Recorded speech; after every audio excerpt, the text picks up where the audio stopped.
গত ঈদে কত মানুষ ছিল, এই ঈদে পাশে নেই। আবার সামনে তো অনেক মানুষ থাকবে না। জীবন পরিবর্তনশীল, কেউ হারে যে চিরতরের, আবার কেউ ক্ষণিকের জন্য। কিন্তু সব হারে যাওয়াই কষ্টের। আজকের দিনটার জন্য সব কষ্টের অবসান ঘটুক।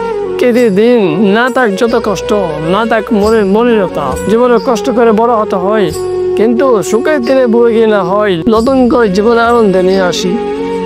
এইতে হয়তো মায়ের পছন্দ গরু কিনে কোরবানি করা হবে না।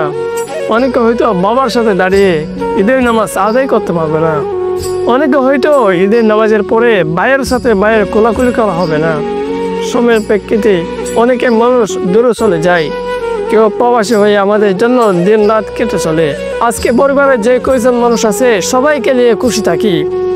যখন ঈদ আসবে কিন্তু আপনার নতুন জামা কেনার জন্য কোনো ইচ্ছা থাকবে না, তখন বুঝে নেবেন আপনি বড় হয়ে গেছেন।